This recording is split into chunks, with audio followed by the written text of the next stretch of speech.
Hey y'all, welcome back to the Flower Hour. I'm Erin Small, Agriculture Extension Agent with Virginia Cooperative Extension here in Prince Edward County, and I'm excited that you're joining us for another episode.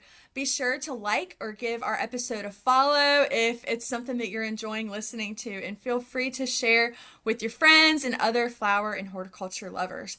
Today's guest is Kendall Bitzarakis, a Virginia Extension Master Gardener of 7 years. She brings a really unique perspective to our flower world. Kendall is actually trained in therapeutic horticulture and is passionate about the ways that plants and gardening can support our mental health, emotional well-being, and our overall quality of life. Today she's going to share with us what therapeutic horticulture is, why it matters, and how simple interactions with plants can have powerful impacts on our daily lives. Outside of her work with plants, Kendall and her husband also own and operate a beef cattle farm, which they actually started as a second career after her husband retired from corporate America in 2000. So agriculture is really woven into every part of her life. So to continue to paint the picture of who Kendall is, for those of you listening, she is a wonderful sourdough baker, and she often shares her starter with me. I don't know if any of y'all have tried sourdough, but it is a feat, and she has been wonderful teaching me how to work on that myself. She is a talented topiary grower. She's always smiling, and she has recently developed a budding interest in growing wildflowers. So I'm really looking forward to hearing Kendall's insights on how gardening can be more than just growing plants. It can also be a way to slow down, connect, and care for ourselves and others. So let's jump right into our conversations. So Kendall, thank you for coming here today. Erin, thank you for having me. I'm really excited to have the opportunity to share about therapeutic horticulture. Yes. It is something that I'm really passionate about. Well, we're so happy to have you. So I've been kicking off each of our episodes by my guests sharing their first flower memory. So I would love if you could share your first flower memory with me today. All right. The first thing that I think about, there are two flowers. The first one is the purple iris. My mother had those growing up. I was a little more of a tomboy. I was not into flowers at the time, but she had those. She loved them. She got those from my grandmother, and now one of my younger sisters have those planted in their yard. And the second one is a buttercup. Buttercup. I love going by a field and seeing buttercups. I know that they may not be ideal to have in your field, but we enjoy picking them as kids, putting them under your chin to determine if you like butter or not. Yes. Do you like butter? I do like butter. Big butter lover. We love it. Wear a lot of hats: master gardener, cattle farmer, baker, gardener, wife, mom. How have plants become such an important part of your life? Where did that start for you? I think actually it may be in my DNA and I didn't realize it. Like I mentioned, I was a little bit more of a tomboy growing up. My father was a logging contractor, and I remember spending a lot of time in the woods. We called it in the woods, with him, and he tried to teach me about tree identification through leaves and the bark. Unfortunately, a lot of that did not stick, but I think it's still in me. Years later, as an adult, I had the opportunity to visit Monet's gardens, and they had beautiful flowers there. I had no idea what they were. They were different colors, little different shape, and I thought they were similar, but I just didn't know. I didn't know enough to even figure it out. I would ask friends, try to describe them, and I was just so off the mark they didn't know what they were. After that, I signed up for the Master Gardener program, and after I completed my Master Gardener program, I finally figured out what they were. They are dahlias, and they were so beautiful, and I have a few of those in my garden today. Yeah. What varieties of dahlias do you have at your garden? Do you I've know? got Cafe a Latte. Oh, I love those. I've got So one, I pretty. think it's called Miss Shirley. Okay. And then, what is the other one? It's more of just a off-white. I'm sorry, I don't remember the name. That's okay. That's okay. Yeah, and for those of you listening, dahlias are really cool because you can breed them yourself. The tubers you can reproduce from, and the seeds on the flower head you can reproduce from too. So if you're actually reproducing from those tubers, it'll give you an exact copy of the mother plant. If you're reproducing from the flower seeds, it'll give you a bunch of different alterations of that plant. So you might get something random in the bag with that. But that's kind of a little fun fact about dahlias too, that It is. you might be able to try at home. Okay, because I do Yeah. like propagation a lot. I find it Yes, very let's try interesting. that out. Yeah, Yeah. it's a fun one. So for listeners who might not be familiar with it, I know you do work in therapeutic horticulture. Could you explain to me what that is? Therapeutic horticulture is a professionally facilitated program that uses plant-based activities. I just want to say, because people will hear the term horticultural therapy, they're a little different. While they overlap in many, many ways, they are different. Most likely with horticultural therapy, you will find that in more of a clinical setting. You're going to have more defined goals, measurable goals for the individuals participating. With therapeutic horticulture, you're going to focus more on the individual or the group. Of course, the Okay. activity is Uh-huh. important, but what you're looking for is the effect of participating in that particular activity, the Okay. effect on the person. Hmm. And it is a way to treat your overall well being. Okay. Neat. So there is a clear distinction there between the two. Yes, and with a therapeutic horticulture, you're most often referred to as a practitioner. With Hmm. horticultural therapy, you will be on the registry with the American Horticultural Therapy Association. And Okay. more often than not, if you are a HT, horticultural therapist, then you will, that's what will be used in the clinical setting. Therapeutic horticulture therapy, you can be involved in the clinical setting. You absolutely can. It's just a little more specialized with HT, and TH is more generalized. Okay. That makes sense. So when people are starting out with therapeutic horticulture, what are the biggest benefits that you see when they begin in that? The biggest benefit that I think most people will experience is the ease of anxiety, Hmm. and it helps with depression. But there are many benefits. You can have improved gross and fine motor skills. Hmm. Again, the mood booster. It can lower your blood pressure. It can lower your cortisol levels. Studies have shown that people that are in, when they're in the hospital, and you have a view outside, like I'm looking out your nice window here, and I'm seeing green trees, green grass, that normally will reduce the amount of pain medication that they need. They will have a more pleasant experience with the hospital staff. Okay. Cornell, NC State, and Harvard have done a lot of studies that support everything that I've mentioned to you. So Okay. Great. there's a lot of research going on in Yeah. this field. It sounds like it's a growing field too. I know a Absolutely. lot of people are looking at, different avenues of therapy and connecting and plants and all the benefits that we can get from them. It's a great supplement Hmm. to treatment plans. Yeah. It really is. I know when I was in college at Virginia Tech, I actually volunteered at a local community garden, and the health department there would write people prescriptions to go and get so many hours working in the garden. And I thought that was a really cool alternative to medication or to supplement their medication was actually time digging in the dirt. I know in our last episode we mentioned, the medicinal benefits that come from just getting your hands in the soil. So, Oh, yeah. absolutely. That they're showing that getting your hands in the soil does boost your immune system Hmm. through your gut health. Yeah. And I had not heard that about Yeah. prescribing time in the Hmm. garden. It was awesome. That It is was really cool. incredible. It was Wonderful. really cool. Thank you. So, Yeah. yeah. So for somebody who is feeling stressed or overwhelmed, Kendall, how could they start using gardening as a therapeutic tool? I would need to know, I will answer that in general terms. When Okay. you are involved in therapeutic horticulture, you normally try to get to know your chosen population. There are different groups that you can work with. But to speak in general terms, I would say the first thing is to get involved in a garden. Not knowing if the person has a garden, if they want to have a tabletop garden, if they're in the city or more in a rural area. So get involved in your garden if you have it. Get outside and walk. Cornell totally supports a garden walk. 10 minutes can be very, very beneficial to a person. Longer, of course, is better.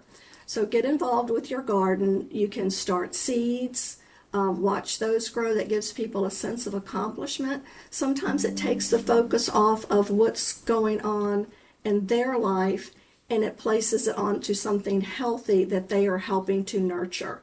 They become the nurturer. Mm-hmm. So I would suggest that if they are in a city, check their local community gardens. Normally, a walk around the block in a city, you're going to see a pollinator garden. The cities today have come a long way in providing healthy green spaces Yeah. for people. And I just know I visit up north in Boston, and just a walk around the block, you will see probably two pollinator Yeah. gardens. They've got great green spaces there.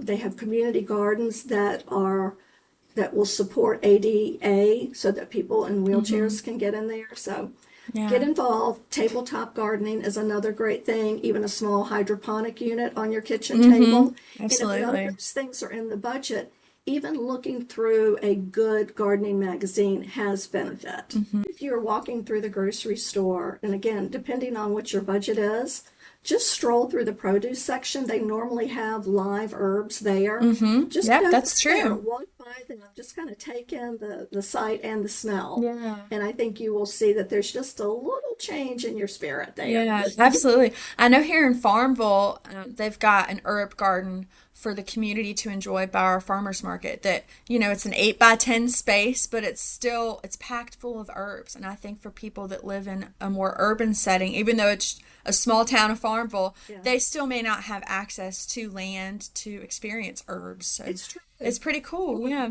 So let's pivot a little bit and chat about wildflowers. So I know that's something that you've mentioned you've been interested in. I know some of our listeners are interested in including wildflowers in their production too. So, what actually sparked that interest for you?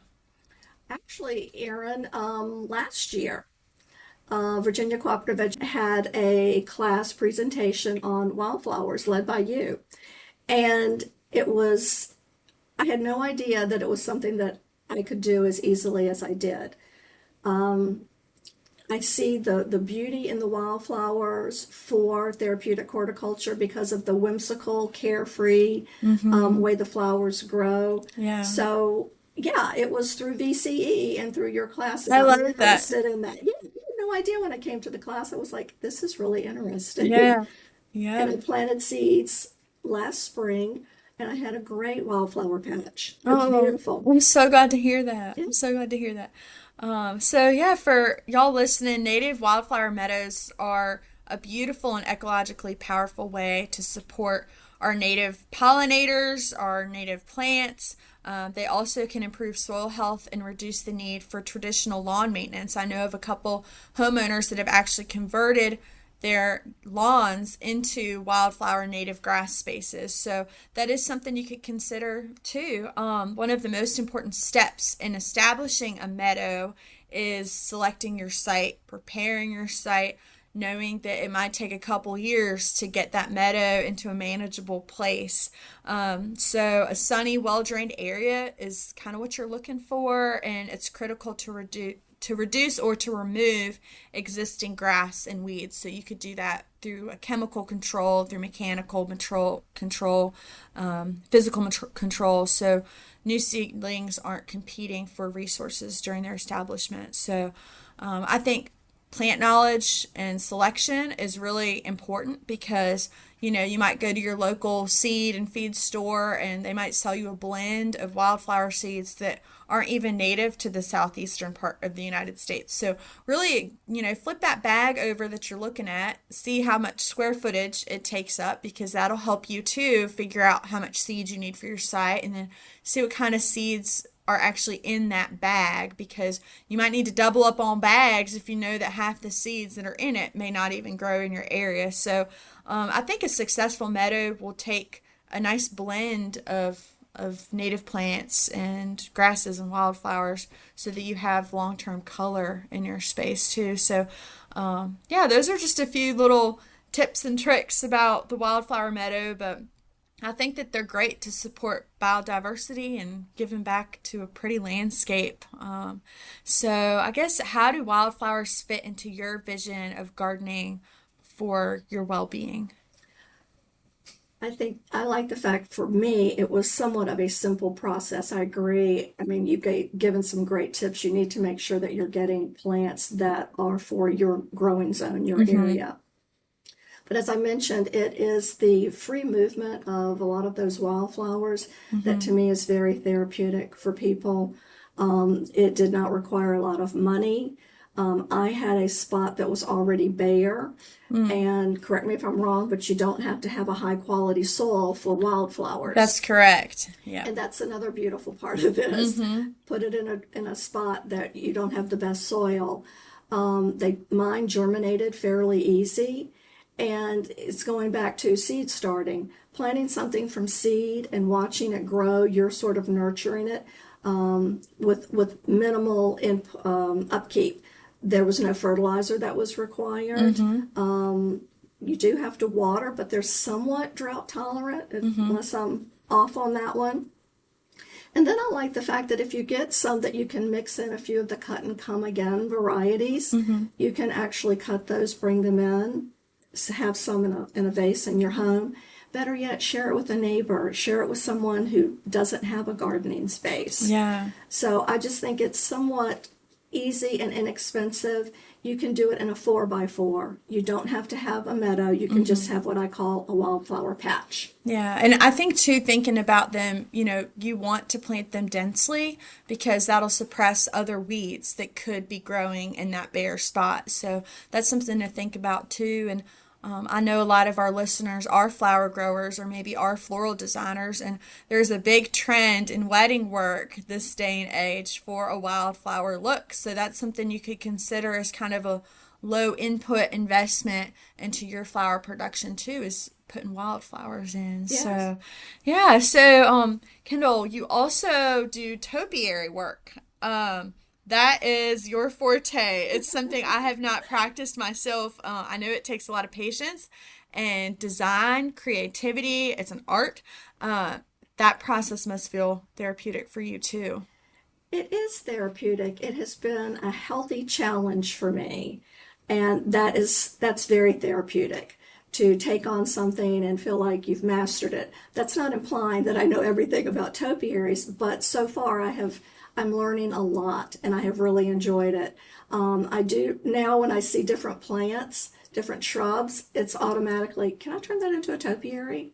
Let me Mm-hmm. try. Yeah, yeah. One of the ones that I really enjoyed was taking coleus plants and turning that into a topiary. Cool. And that is a little harder because if you snip the wrong branch with a coleus plant, you're going to end up with a hole there until Mm, it fills back in. mm-hmm. If you're doing a boxwood or a myrtle, it's a little bit easier because you have that they have a tendency, depending on the variety that you get in a boxwood, that they want to grow in somewhat of a sphere shape.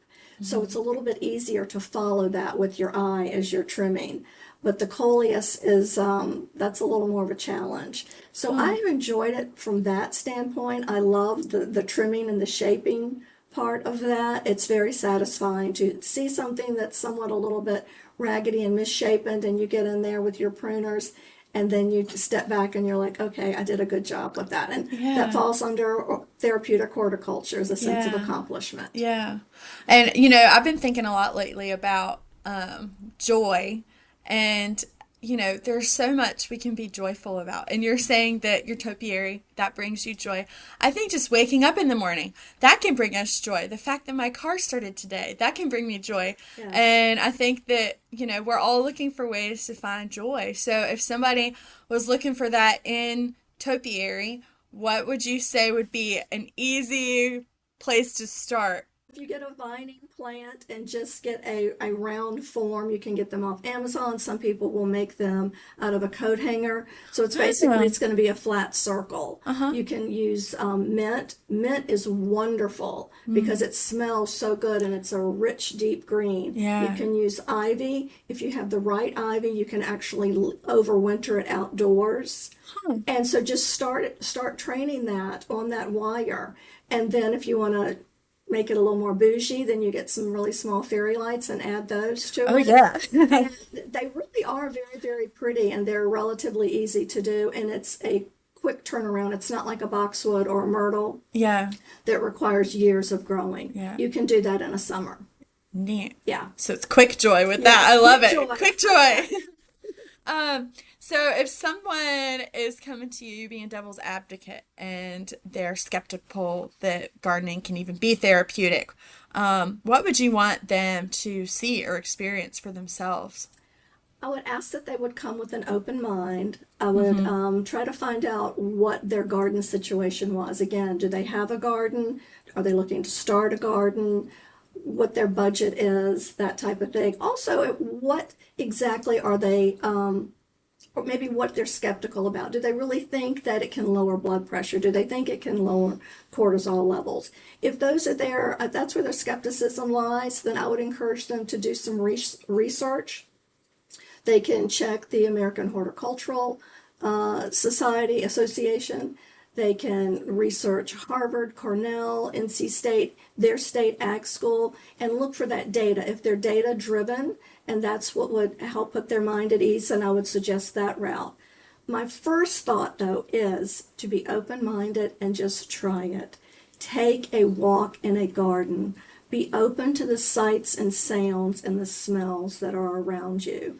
And just take note. Be intentional with your time out there. Put down the phone. Take a Mm-hmm. relaxing walk and just see how you feel after that 10-minute walk. Mm-hmm. Yeah. And just build on that. If you don't have that space or you don't have a garden, again, a state park is a great place to go. Yes. Look for a guided walk on the local flora and fauna. Mm. That, to me, hands down, is one of the best ways to get out there and experience what nature has to offer you. Yeah. Even some of the state parks at certain times of the year will allow you to go in and harvest some of the Oh, cool. edibles. I didn't know Yes, that. Neat. yes. So that's a wonderful place to start. Yeah. And also I would say too, connect with their local Master Gardener organization. I know Yes, here in Prince Edward County we have a lot of lunch and learns and different programs where people in the community can come and learn about gardening and yes. plug in. So, Oh, definitely check with your local extension office, your master gardener unit. If your county does not have any program that's active, check with the neighboring county. mhm. I know Williamsburg, Virginia did have a therapeutic horticultural program. I don't know how active and I don't know what population they serve. That's another thing. You do normally choose a particular population that you want to serve so you can focus on their particular needs. Okay. Um, so yeah, definitely check out local extension offices. Okay. Is there a specific population that you learned to work with? I did. I did. I may get a little emotional with that, so bear with me. All right. Um, yeah, my mother Mm-hmm. was in an assisted living facility for dementia. Okay. It was a lovely, lovely facility. The staff highly encouraged for people to be involved with their loved Mm-hmm. one. Mm-hmm. And so I would go and take nature to her, Mm-hmm. whether it was a baby chick for her to hold, Mm-hmm. whether it was that they would be watching the birds at the bird feeder. You gave them something because we would extend this to other people there, Mm-hmm. not just your loved one, because you wanted Yeah. to reach everyone if you Yeah. could. Yeah. And I started taking in a small plant. And Mm. that was wonderful because they could pick up, their senses were activated. Yeah. Yeah. Again, sight, it would be smell, taste if appropriate. And there were some days that you would notice that they would be more involved than others. Mm-hmm. It would stir up a childhood memory for Mm-hmm. them, which would be very, very touching. Yeah. They might go, "Ooh, that stinks. What is that?" Yeah. That kind of thing. Or no, I don't want to taste that. Yeah. And you learn as you go through therapeutic horticulture to look for the indicators that you're having a positive effect on the person. Mm. You're looking for a little nod of the head. You're Mm-hmm. looking for more smiles. You're Mm-hmm. looking for more eye contact. You're Mm-hmm. looking for them to contribute to the conversation. Mm-hmm. With memory care, that might be a fleeting minute. It might Yeah. be 5 minutes. It depends on the day. But you're seeing that they are more engaged. It creates a little buzz in the facility. My mother was in a very small facility, and you may be talking to her about it, and another person that you think is over there maybe just kind of dozing Yeah. and they're not participating. Yeah. And then all of a sudden they might go, yes, we had those when I was a kid. Mm. And so you have something also in therapeutic horticulture called active engagement and passive engagement. And passive engagement is definitely okay in therapeutic horticulture. Mm. You're just looking to connect with that person or have them connect through nature. Mm-hmm. It was something easy for them to focus on, and it was something that everybody seemed to connect with. Nature is that way. Yeah. We may touch on a little bit about the concept of biophilia. That was something that I learned about at Master Gardener College. It is the plant-nature-human connection. And to me, therapeutic horticulture falls under that. Edward Wilson, I believe, is the man who first introduced that concept. So you could see the connection that they had. It also helped the visitors. It helped the staff that was there. Like I said, it kind of created a little bit of a buzz for the day because you didn't want to be disruptive to their routine, but it was something soft and gentle that sort of entered their day. They could maybe talk about it. If another person had a family member come in, the staff could prompt them and say, hey, why don't you tell Sally about the plant that you smelled today? Tell her what it smelled like. Yeah. So it really did sort of minister to the whole facility. And I'm just really That's grateful that beautiful. she was at a facility that promoted that and encouraged that. Yeah. It was beautiful, but very bittersweet. I'm sure. Very emotional. Yeah. Thank you for sharing that with us. Happy to, Thank thank you. you. Yeah, I think. Well, you kept a smile on your face even through sharing that story. So, yeah, and so I actually just did a quick little Google search and I looked up what you said it was biophilia. Yes. Those plants, so they're indoor plants like ferns, monstera, plants such as those, or It can be any living plant. any living plant. Yes, Okay. sometimes you will hear it referred to maybe as green therapy. Okay. It's probably it's nature as well. I mean, it's Hmm. bringing it, taking in a baby chick, Okay. letting the folks watch the birds at the bird Yeah. feeder, Yeah. and of course, plants are going to be a part of Yeah. that.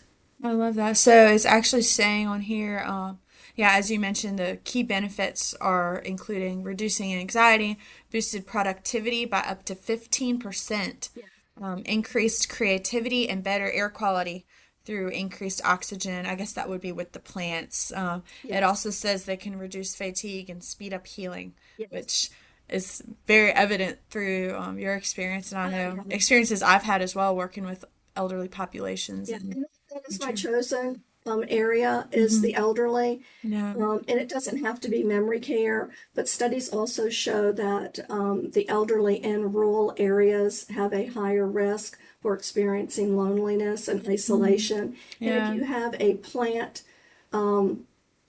activity or plant-based therapy program in place, that can help draw out your seniors and get them out, get them socializing. Hmm. And isolation really can increase the risk for dementia. Yeah. And I'm not trying to say that that's plays a huge role in it, but we were designed to commune with one another Yeah. and with nature. Yeah. So I think it's really important that if you are in a community and you know that there are folks there that are having trouble, hopefully you can kind of point them in the right direction.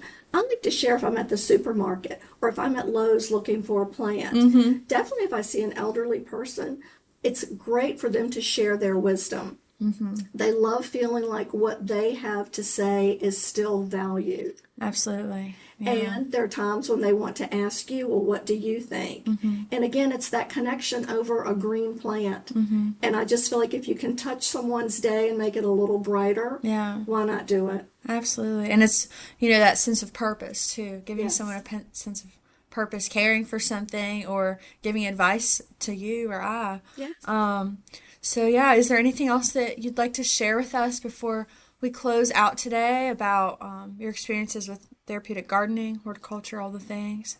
No, I don't think so, Erin. I'm just so excited that that I had the opportunity to Yeah, share, and I'm hoping that the audience will connect and want to find out more about it and contact their local extension agent, yeah. dig a little deeper and see what they can find out about it. If those of you listening have questions, feel free to drop them in the comments and I can pass them off to Kendall if I don't know. But, Virginia Tech, Virginia State, our extension Commonwealth here has a lot of resources for you. And be sure to give us a like, give us a follow if you've liked what you're hearing today. And I will tell you, Kendall has been a trooper. The AC is actually not functioning in my office right now, and it's about 90 degrees outside. So we're sitting here smiling and crying and laughing in the heat, in the sweat. So thank you so much, Kendall, for being here with us on the Flower Hour. And thank you to those of you who listened. Thank you.